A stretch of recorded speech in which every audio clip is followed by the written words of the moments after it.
मनीषा गौब्राह्मणेभ्यः शुभमस्तु नित्यं लोकः समस्तः सुखिनो भवन्तु। कृतपारिजाताय स्तोत्रवेत्रैकपाणे ज्ञानमुद्राय कृष्णाय गीतामृतुहे नमः। गुरुर्ब्रह्मा गुरुर्विष्णु गुरुर्देवो महेश्वरः गुरुर्साक्षात् परब्रह्म तस्मै श्री गुरुवे नमः। वसुदेवसुतं देवं कंसचाणूरमर्दनं देवकी परमानन्दं कृष्णं वन्दे जगद्गुरुं श्रीकृष्णं वन्दे जगद्गुरुं।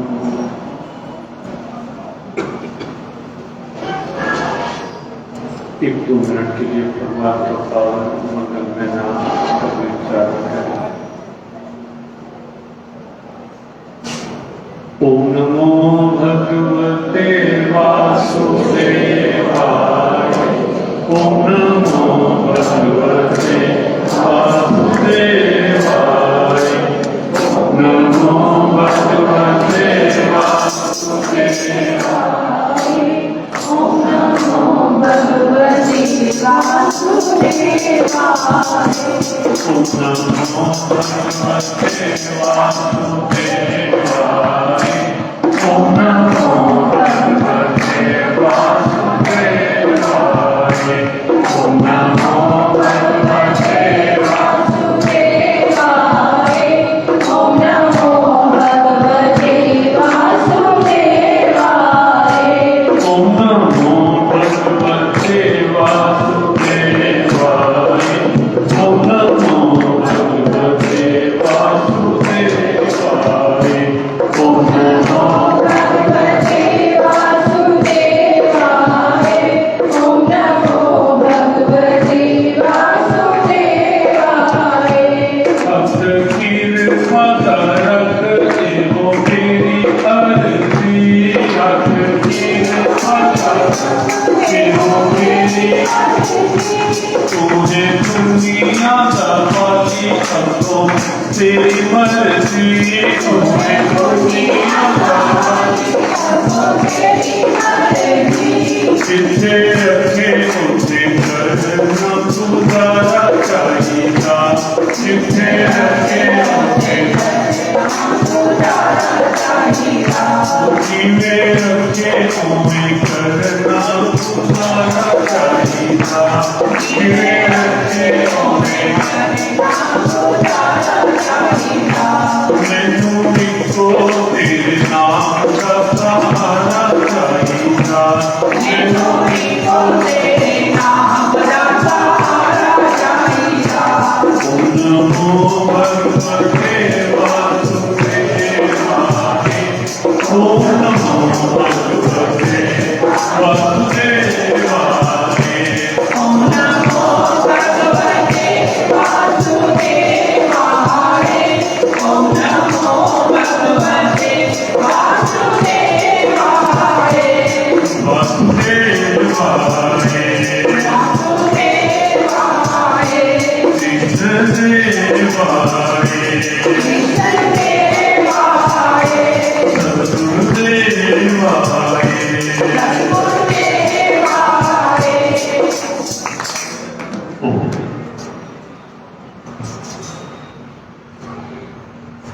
कुछ मिनटों के लिए सभी अभी शांत रहेंगे, आपस में बात नहीं और मोबाइल का उपयोग भी नहीं।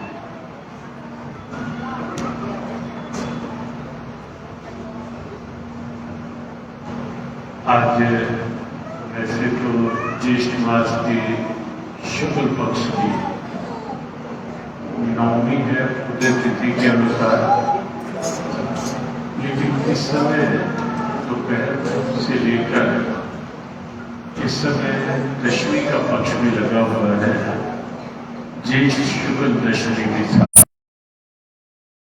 ये समय है। थोड़ी थोड़ी सी बात इस विषय में करके साथ ही जिस विषय के लिए हम यहाँ इकट्ठे हुए हैं उस पर बात करेंगे। एक दिन होता है जो अक्षय तृतीया के 4 दिन बाद आता है।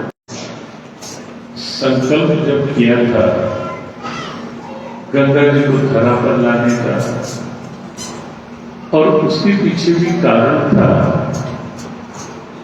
कि 60,000 पुत्र राजा के रात की भेद श्रापित है, उद्धार का साधन। तो तब महर्षि कपिल ने कहा कि यदि गंगा जी ब्रह्मलोक से, वैकुंठ धाम से इस धरा का स्पर्श कर ले और फिर इन 60,000 जो रात की भेड़ियों के रूप में आपके वंशज हैं उनका स्पर्श कर ले तो ही उद्धार हो सकता है, और कोई उद्धार का साधन नहीं है। प्रयास हुए, लेकिन वो प्रयास पूरे हुए भागीरथ के समय में। संक्षेप में बात, भागीरथ ने तप किया, प्रयास किया, और जिस दिन भागीरथ के तप का संकल्प पूरा हुआ, गंगा सप्तमी के दिन वैकुंठ धाम में भगवान के चरणों से उस दिन गंगा जी का उद्गम हुआ। लेकिन धरा पर आते आते बीच में समय निकल गया, क्योंकि गंगा जी में भी अभिमान आ गया कि मेरे वेग को धारण कौन करेगा। मैं जब पृथ्वी पर आऊंगी तो एकाएक अगर पृथ्वी पर आ गई तो कहीं पृथ्वी अस्त व्यस्त ना हो जाए। एक अभिमान आ गया, और भगवान शंकर ने गंगा जी के उस अभिमान को समझ करके गंगा जी को अपनी जटाओं पे धारण कर लिया था। घटना सब जानते हैं। और जटाओं में ही गंगा जी एक लंबे अरसे तक जटाओं से रास्ता ही नहीं ढूंढ पाई कि बाहर निकलो तो कैसे निकलो। एक बात यहां सबके समझने की है, अभिमान। हम बैठते जाए, अब आगे बाद में मंच की यही बैठते हैं, बस जहां है यही बैठते हैं, बात में कर लेंगे। देखो ना, आपके कार्ड विषय हो गया एक बार। जो भी आए एक कार्यकर्ता वही रहे, जहां आए बैठते रहे। हर कोई आगे आएगा तो विषय फिर ध्यान सबका बटेगा, और विशेष क्रम भी थोड़ा सा अब बीच में बैठते हैं ताकि आगे कोई आने की स्थिति न हो। बाद में आप पाएंगे सब आगे। बात चल रही थी कि अभिमान जो है वो जीवन की सबसे बड़ी समस्या है। ये ईगो, ये अहम, मैं या ईगो प्रॉब्लम, ये इंसान को बहुत सिकुड़ा देती है, बहुत छोटा कर देती है। बस इंसान अपने तक रह जाता है, मैं ये मेरे पास ही है। लेकिन एक बात और भी है, अभिमान कभी भी कहीं भी किसी का भी चलता नहीं है इस दुनिया में। बड़े बड़े अहंकारिया नानक गर्भ दले हैं, प्राइड है फिर फाल कहा गया है, अहंकार का सर नीचा कहा गया है। अंततः कहीं न कहीं उनका अहंकार पछाड़ खाकर गिरा ही गिरा। भरी सभा में दुशासन का अहंकार द्रौपदी का चीरहरण करना चाहता था। दुशासन की ईगो ही तो थी, अहंकार ही तो था दुशासन का। लेकिन अंततः आप जानते हैं, विजयी दुशासन का अहंकार नहीं हुआ, द्रौपदी का विश्वास विजयी हुआ था।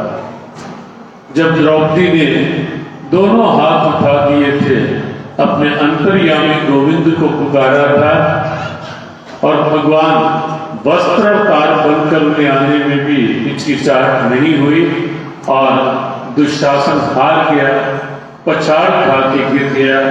दुशासन नहीं गिरा, दुशासन का अहंकार पछाड़ खा करके गिरा और द्रौपदी के विश्वास ने दुनिया को बता दिया कि अंतिम जीत अहंकार की नहीं होती, विश्वास की होती है, विनम्रता की होती है।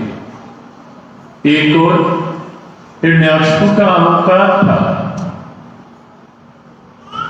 और अहंकार की भाषा में हिरण्याकशिपु प्रहलाद से पूछ रहा था कि बता कहां है तेरा नारायण, तलवार हाथ में थी। लेकिन प्रहलाद ने विनम्र भाव से कहा, हिरण्याकशिपु का अहंकार बोल रहा था और प्रहलाद का अंदर का विश्वास बोल रहा था। हिरण्याकशिपु के अहंकार ने प्रश्न किया, कहां है तेरा नारायण? लेकिन प्रहलाद के विश्वास ने विनम्रता से कह दिया, पिताजी मेरे से पूछना है तो ये ना पूछो कि कहां है मेरा नारायण, मेरे से पूछना है आस्तिक भाव, श्रद्धा का भाव, विनम्रता का भाव, विश्वास का भाव, ये दृढ़ता लेकर चलता है कि कहां नहीं है भगवान, और अहंकार का भाव ये कहता है कहां है भगवान। और जब हिरण्याकशिपु कहता है क्या इस खंबे में भी तेरे नारायण हैं? प्रहलाद कहता है पिताजी जब मैंने कह दिया कि कण कण में है भगवान तो निश्चित इस खंबे में भी होंगे। हिरण्याकशिपु ने सोचा तलवार चलाऊंगा इस खंबे पर पहले, नारायण तो कहां इस जड़ पत्थर में होगा। लेकिन हिरण्याकशिपु क्या जाने कि अपनी संस्कृति तो ऐसी दिव्य है जहां साढ़े भक्त की राजे ने पत्थरा चो लब लेंगे जेड़े अखियां वाले ने। धन्य ने पत्थर में से पाया या नहीं पाया अपने भगवान को? पाया। लेकिन अहंकारी व्यक्ति क्या जाने, अहंकारी व्यक्ति के तो सामने भी नारायण खड़े हो जाए वो तो भी नहीं मानेगा। रावण के सामने राम थे या नहीं थे, लेकिन रावण माना क्या? दुर्योधन के सामने कृष्ण थे या नहीं थे, लेकिन दुर्योधन माना क्या? अहंकारी व्यक्ति के सामने भी भगवान होंगे, अहंकारी व्यक्ति तो भी नहीं मानेगा, तो भी कह देगा क्या है ये कहां का भगवान। और दुर्योधन ने कहा कि ऐसे बाजीगर के खेल तो मैंने बहुत देखे हुए हैं, मैं जानता हूं ये कृष्ण क्या है। नहीं पहचान पाया, कंस नहीं पहचान पाया सामने होते हुए कृष्ण को भी। लेकिन मीरा ने विष के प्याले के अंदर भी कृष्ण को पहचान लिया था। विष का प्याला हाथ में आया था, आप सब जानते हैं। दासी ने बता भी दिया था महारानी फेंक दो इसे, ये विष है, ये जहर है। लेकिन मीरा ने कहा ये पगली अपनी आंख से नहीं तो मेरी आंख से देख, इसके अंदर मेरी आंख से देखेगी तुझे इसमें भी श्याम सुंदर मुस्कुराते हुए दिखाई दे। मीरा ने कहा मेरा विश्वास है कि मेरी श्याम सुंदर केवल इस मूर्ति में नहीं जिसकी मैं पूजा करती हूं, मेरे श्याम सुंदर कण कण में है, सर्वत्र है। और जब कण कण में है तो इस विष के प्याले में भी वो हैं। और इसीलिए लोगों ने समझा कि मीरा ने विष पिया, लेकिन सच ये था कि मीरा ने विष नहीं पिया, मीरा ने तो अपने श्याम सुंदर को ही पिया था कि इस रूप में भी मेरे श्याम सुंदर है। पहचानने वाले, अनुभव करने वाले कहीं भी कर लेते हैं। प्रहलाद की आंख ने अनुभव किया, जर्रे जर्रे में है झांकी भगवान की, लेकिन किसी सूझ वाली आंख ने पहचाना। नामदेव ने बनाई, रोटी कुत्ते ने उठाई, पीछे घी का कटोरा लिए जा रहे, बोले रूखी तो ना खाओ, जरा घी तो लेते जाओ। कैसी सूरत बनाई है श्वान की, मुझे ओढ़नी उड़ा दी इंसान की, जर्रे जर्रे में है झांकी भगवान की, लेकिन किसी सूझ वाली आंख ने पहचाना। हिरण्याकशिपु ने सोचा तलवार चलाऊंगा इस खंभे पर, टूटेगा, नारायण तो कहां होगा, और इसे झूठा साबित करके यही तलवार इसके सिर पर भी चला दूंगा, इसका सिर धड़ से अलग कर दूंगा। लेकिन विजय अहंकार की कभी नहीं होती, कभी नहीं होती, विजय विश्वास की होती है। और वहां भी ऐसा ही हुआ, जब हिरण्याकशिपु की तलवार चली, खंभा टूटा और खंभे में से अपनी सनातन संस्कृति का, सनातन धर्म का सत्य जो था वो नरसिंह भगवान के रूप में खंभे में से भी प्रकट हुआ था या नहीं हुआ था? बताओ, हुआ था ना? तो विश्वास की विजय होती है, अहंकार की कभी नहीं होती। इसलिए जीवन में अभिमान नहीं, मैं नहीं, ईगो नहीं, सब समस्याओं की जड़ ये अहम है, ये मैं है। मन की अशांति हो तो भी जड़ अहंकार होगा। पारिवारिक दुर्भावनाएं हो, अशांति हो, उसमें भी किसी न किसी की ईगो आड़े आ रही है, किसी न किसी का अहम टकरा रहा होगा कि मैं क्यों उसकी बात सुनूं, मैं क्यों उसका मानूं, मैं इसकी घर की खाती हूं क्या, मैं कम हूं क्या? बस यही ईगो कलह बन जाएगी, क्लेश बन जाएगी, ईर्ष्या बन जाएगी, द्वेष बन जाएगी, और ये सब जो है वो अशांति को हड़प लेगा, प्यार को हड़प लेगा। न प्यार रहेगा न शांति रहेगी। किस कारण? अहंकार के कारण। महाभारत का युद्ध तब भी जब हुआ, आज से 5160 साल पहले, तब भी हुआ था तो एक व्यक्ति की ईगो के कारण हुआ था, और वो नाम कौन सा था? किसकी ईगो के कारण हुआ था? दुर्योधन की ईगो। और अहंकारी व्यक्ति का लक्षण क्या होता है?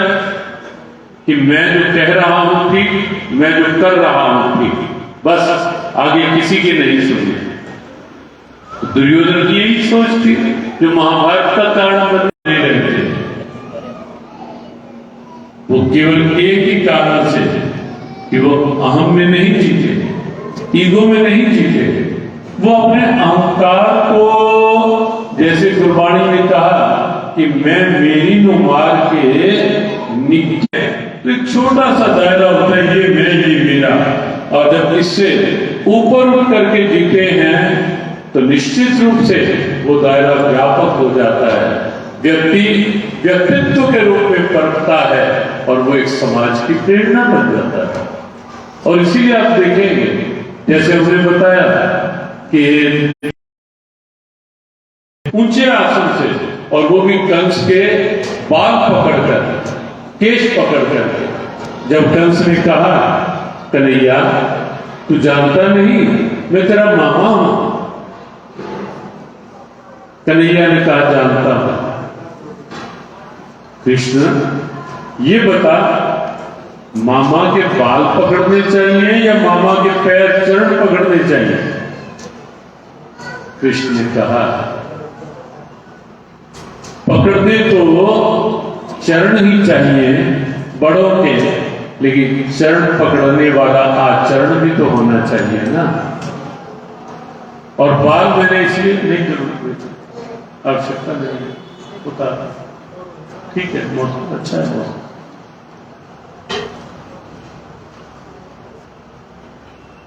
कंस ने कहा फिर बाल क्यों? कहा तूने मेरी मां देवकी के बाल पकड़कर उसे रथ से नीचे खींचा था ना, और इसीलिए कन्हैया ने कंस के बाल पकड़े और ऊंचे आसन से कंस को नीचे पकड़ा। अब उदाहरण देखें ध्यान से, एक और वही कृष्ण, कंस जिसके पास अपार साम्राज्य है, ऊंचा आसन है, उससे नीचे पटक देते हैं। लेकिन वही कंस जब एक विनम्र, जब एक बिल्कुल दरिद्र से ब्राह्मण सुदामा के आने पर वही कृष्ण अपना आसन छोड़ देते हैं और सुदामा को अपने आसन पर बिठाकर सुदामा के चरणों में बैठ जाते हैं या नहीं बैठते? बैठते हैं। अब देखें, वही कृष्ण कंस को ऊंचे आसन से नीचे पटकते हैं और वही कृष्ण सुदामा के आने पर अपना आसन छोड़कर सुदामा को बिठा देते हैं।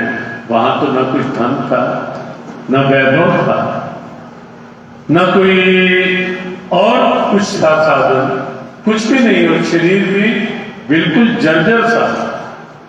लेकिन क्या कारण था? क्योंकि कंस अपने अभिमान में जी रहा था।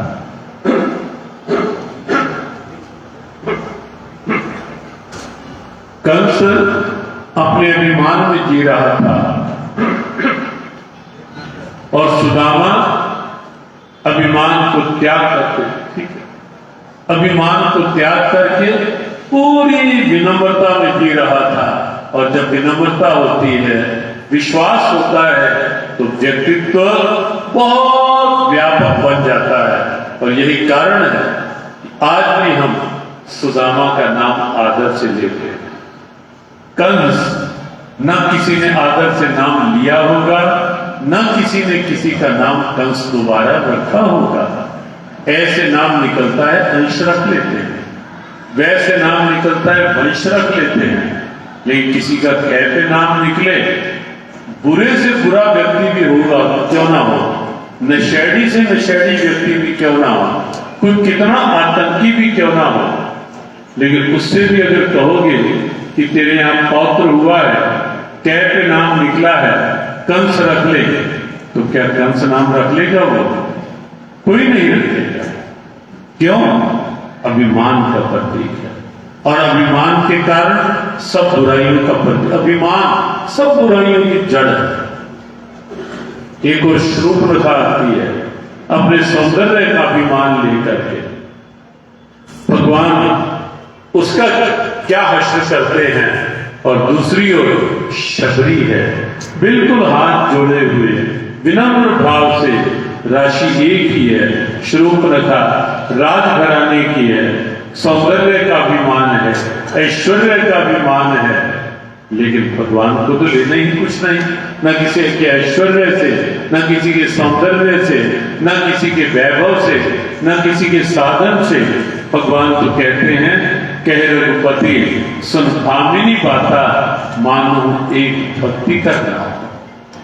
मेरे यहां तो प्रेम का संबंध स्वीकार है, दूसरा नहीं। और इसीलिए शूर्पणखा की ओर आंख उठाकर नहीं देखते, और लक्ष्मण तो जो हाथ करता है अभिमान के कारण वो सब जानते हैं, लेकिन शबरी के पास स्वयं चलकर जाते हैं। शबरी के जूठे पैर खाते हैं, और यही कारण है कि शबरी तो अमर हुई ही हुई, लेकिन शबरी के पैर भी अमर हो गए। आज भी माताएं जब भगवान को भोग लगाती है तो यही गाती है ना, हिलनी के पैर सुदामा के चावल, या सुदामा के तंदुल, रुच रुच भोग लगाओ मेरे मुंह। आज भी वहां याद किसी और को नहीं किया जाता, भिलनी के पैर सुदामा के तंदुल। क्यों? अभिमान जहां छूटता है वहां व्यक्तित्व महान हो जाता है, वहां अच्छे संकल्प जागते हैं, समाज के लिए कुछ करने के, राष्ट्र के लिए कुछ करने के, मानवता के लिए कुछ करने के, और उस विराट परमात्मा से जुड़कर अपनी सोच को विराट बनाकर समाज के लिए एक विराट प्रेरणा देंगे। आज जहां एक और गंगा दशमी, गंगा दशहरे का पक्ष है, कल गंगा दशहरा है, और बात में चल रही थी कि अभिमान तो गंगा जी ने भी यदि किया तो भगवान शिव ने गंगा जी को भी कुछ समय तक अपनी जटाओं से निकलने का रास्ता नहीं दिया कि जब अभिमान दूर हो जाएगा तभी जाकर पृथ्वी को स्पर्श करना। और जब रास्ता मिला और जिस दिन इस धराधाम को स्पर्श किया गंगा जी ने, वो दिन ये गंगा दशमी का दिन, वो ये दिन है। जब ब्रह्मलोक में प्रकट हुई तो गंगा सप्तमी थी, वैशाख शुक्ल सप्तमी। और जब धराधाम को वैकुंठ धाम छोड़कर धराधाम को स्पर्श किया तब ये गंगा दशमी थी। आज तक एक व्यापक हित ये थी। और संयोग से तारीख के अनुसार 30 मई को महाराज ने 30 मई वो तिथि के अनुसार है दशमी, लेकिन तारीख के अनुसार 30 मई को महाराजा अरूण जी का जयंती दिवस है। अब देखें क्यों ये महापुरुष एक प्रेरणा बन जाते हैं, क्यों ये महापुरुष वर्षों वर्ष के बाद भी याद किए जाते हैं, क्यों इनकी जयंतियां मनाई जाती हैं। क्योंकि ये केवल अपने तुच्छ अहम में नहीं जीते। मैं केवल मेरे सुख के लिए नहीं, जब सोच व्यापक बनती है कि समाज का ही, जन जन का कल्याण, ये सोच जब बनती है तो निश्चित रूप से यही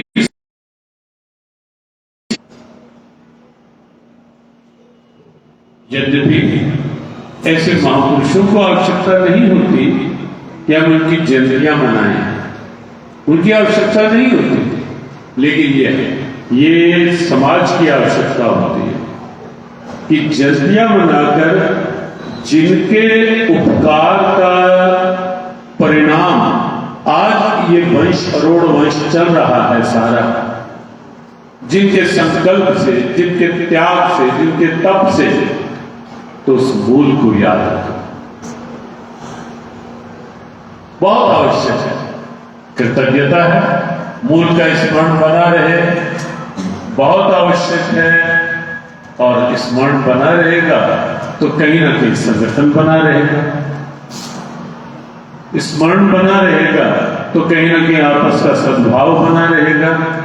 देखो जड़ हरी रहेगी, मूल हरा रहेगा तो टहनियां पत्ते सब मिलकर एक वृक्ष बने रहेंगे, है या नहीं। और अगर कहीं जड़ सूख गई, मूल की ओर ध्यान देना छोड़ दिया, जैसे कबीर ने कहा, एक कई साधे सब सजे हैं, सब साधे सब जाए, जो तू सींचे मूल को फूले फले अखाए। अगर मूल का ध्यान नहीं रखेंगे, मूल यदि बिखर के हट गया हमारे ध्यान से, तो शाखाएं, पत्ते, फल, फूल, उनका अस्तित्व रहेगा क्या? जल्दी बताओ, उनका अस्तित्व मूल के बिना रहेगा क्या? बस इसीलिए मूल का स्मरण बनाए रखना आवश्यक है। मूल, क्योंकि एक तो सूत्र चाहिए ना, जैसे माला है, मनके अलग अलग हैं, लेकिन ये अलग अलग मनके क्यों एक माला बने हुए हैं? क्योंकि बीच में धागा एक है, सूत्र एक है।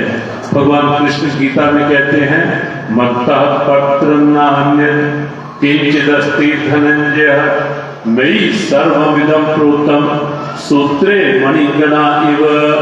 भगवान कृष्ण का अर्जुन, ये सारा संसार एक है इसलिए क्योंकि अलग अलग मनकों में संसार के जातियां अलग, रूप अलग, रंग अलग, बोलियां अलग, स्थान अलग, सब कुछ अलग, लेकिन चेतना एक।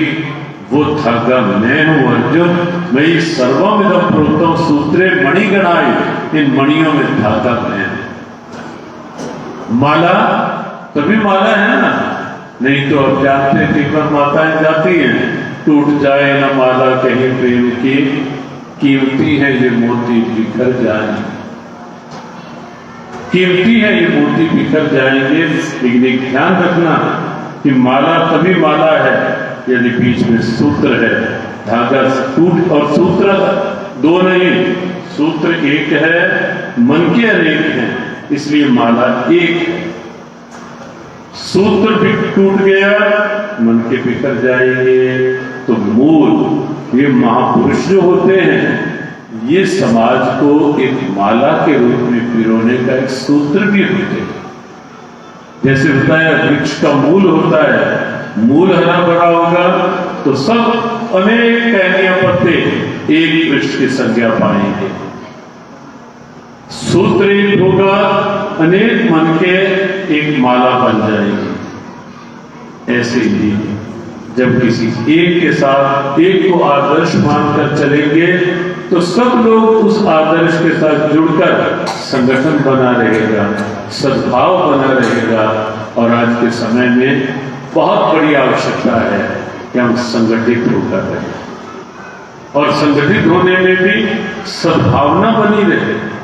ये नहीं संस्था तो बन गई तो एक दूसरे के प्रति कुछ नेगेटिव हो जाना, ये कुछ नहीं करता, वो आगे बढ़ा रहता है, वो चौधरी बना रहता है, ये भी समस्या आ जाती है। नहीं आती, वो ज्यादा चौधरी, अरे भाई कोई तो काम करेगा ना, अगर कोई कर रहा है उसे प्रोत्साहन दो, कोई नहीं कर रहा तो उसे अपनी ओर खींचने का प्रयास करो, ताकि सद्भावना बनी रहे। संगठन की कीमत केवल नाम से नहीं है, एक तो काम से है और एक सद्भाव से है। सद्भाव है तो संस्था का मूल्य है, संस्था काम भी करेगी, और सद्भाव नहीं है तो कितने भी लोग जुड़ जाओ कोई कार्य नहीं होगा, आपस में लोग जोग चलती रहेगी। और ध्यान रखना ईगो बीच में ना आए। जो प्रसंग आज लिया, जब भी ईगो आने लगे तो सोच लेना कि हमें दुर्योधन वाली सोच ला करके संस्था को महाभारत का केंद्र नहीं बनाना, हमें संस्था को सद्भावना का स्वरूप देना है, एक मुष्ट का स्वरूप देना है, एक संगठन का रूप देना है। और दिया जा सकता है जब एक मूल को याद रखोगे, अभिमान बिल्कुल नहीं आने दोगे, और एक बात और, दूसरों को सम्मान। तो एक छोटी सी बात कहकर वाणी को विश्राम। एस और एन अंग्रेजी में दो शब्द हैं। एस और एन में अगर आई लगा दो तो क्या बनेगा? एस और एन के बीच में अगर आई लिख दो तो क्या बनेगा? सिन बन जाएगा। सिन का अर्थ क्या होता है? सिन का अर्थ क्या होता है? पाप, बुराई। और आई को हटाकर अगर बीच में यू लगा दो तो क्या बनेगा? सन।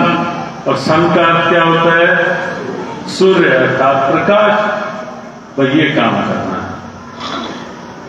आई को हटाकर यू अर्थात मैं को हटाकर यू अर्थात वायु यू वाला यू यहां। एक अर्थ तो इसका यह है कि हर काम में प्रभु की कृपा, मेरा आपकी कृपा से सब काम हो रहा है, अहम नहीं आएगा। और एक सामाजिक धरातल पर यू अर्थात दूसरे को सम्मान दो, पहले आप आगे आओ, पहले आप आओ। हर व्यक्ति ये सोचे नहीं आप आओ आगे, आप आओ। और अगर ये सोचे मैं क्यों नहीं, मैं आएगी SIN, ये ध्यान रखना, और यू आएगा तो SUN व्यापक प्रकाश। और तब आपकी संस्था एक व्यापक प्रकाश फैलाने वाली, और वो प्रकाश होगा सद्गुणों का, सत्कार्यों का, सद्भावना का, जिसकी आज समाज को बहुत बड़ी जरूरत है कि सद्भावनाओं का प्रकाश चारों ओर हो, सत्कर्मों का प्रकाश चारों ओर हो, सद्गुणों का प्रकाश चारों ओर हो, सदाचार का प्रकाश देने का भाव चलेगा। तो आज यहाँ एकत्रित हैं हम, न जाने कितने समय से जगदीश के फोन आए जा रहे थे। इस बार उकलाना का टाइम, और सच्चाई बताएं इस समय इतना अधिक व्यस्त था। हम आज भी सुबह कुरुक्षेत्र से चले, पहले विवाह में कार्यक्रम था, माँ अपना आश्रम प्राण प्रतिष्ठा का, फिर रोहतक से हांसी से ये सारे प्राण प्रतिष्ठा गंगा दशमी के पक्ष में और हिसार से चल के आप लोगों के पास। हालांकि ये भी कई कार्यक्रमों को परिवर्तन करके मूल तो उकलाना के साथ सबको फिर जोड़ा गया कि आगे पीछे की तारीखें नहीं, लेकिन जगदीश जी बिल्कुल पक्का था, उसने भी छोड़ा नहीं पीछा जब तक हम करवा नहीं उकलाना।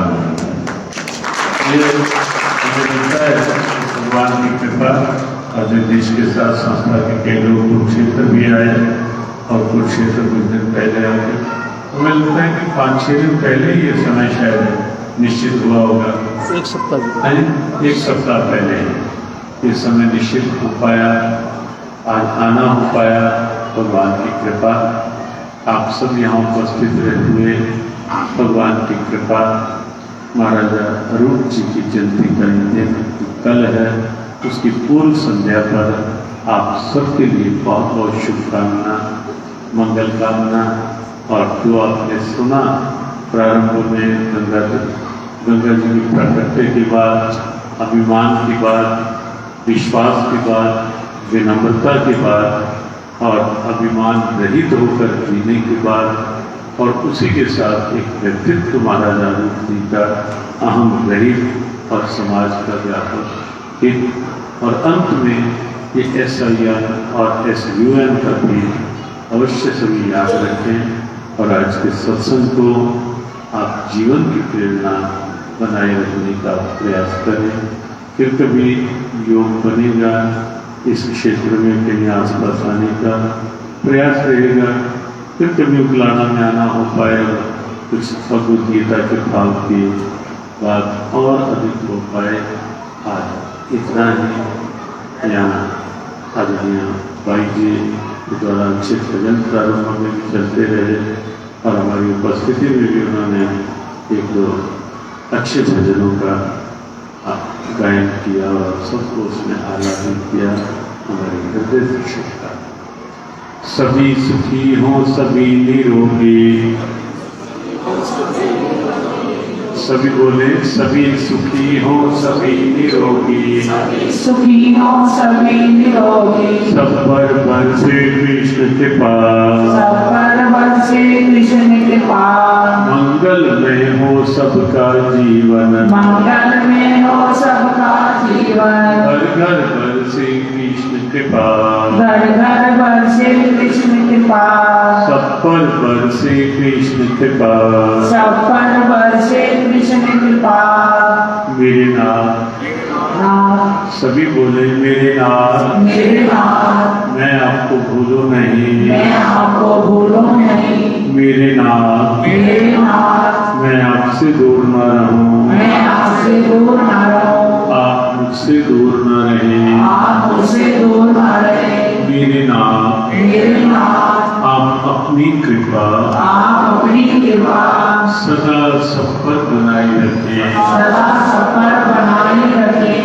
जय श्री कृष्ण, जय श्री कृष्ण, जय श्री राधे, जय श्री राधे, जय भगवद गीते, जय भगवद गीते, जय गौ माता, जय गौ माता, जय गुरुदेव, जय गुरुदेव। भगवान की मंगल की कृपा आप सब पर सब प्रकार से बनी रहे। महाराजा की जयंती की शुभकामना, गंगा दशहरा के लिए सबको बहुत बहुत शुभकामना। परसों निर्जला एकादशी की भी विशेष शुभकामना। बोलिए श्री सद्गुरुदेव भगवान की, बांके बिहारी लाल की हमें जय। क्योंकि यहाँ से सीधा फिर कुरुक्षेत्र पहुँचना है और वहाँ फिर कुछ भाव और कल जगत शरण तो 5 बजे से वहाँ एक विराट जितने संस्कार समारोह है जो बच्चे वहाँ पढ़ते हैं उनका, तो इसलिए आगे के कुछ कार्यक्रम हो तो आप चलाए रहते हैं और हमें छुट्टी दे देंगे तो अच्छा रहेगा।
हम आग्रह करेंगे कि पंजाबी सभा से प्रधान जी और कोषाध्यक्ष माननीय मन्नू आडा जी, सचिव डॉक्टर साहब भारती जी एक महाराज जी को समृद्धि चिन्ह जोड़ दें, और ताकि जो आज का आगमन रहा है महाराज जी का तो एक यादगार पल भी रहे। और हमारा महाराज जी से निवेदन है कि समय समय पर हमको आशीर्वाद दीजिए, और भंडारे का प्रसाद भी आप चाहे एक बूंद दें, एक कण, तो उसका भी हमारे लिए सम्मान होगा। मनु अड्डा जी, जगन जी,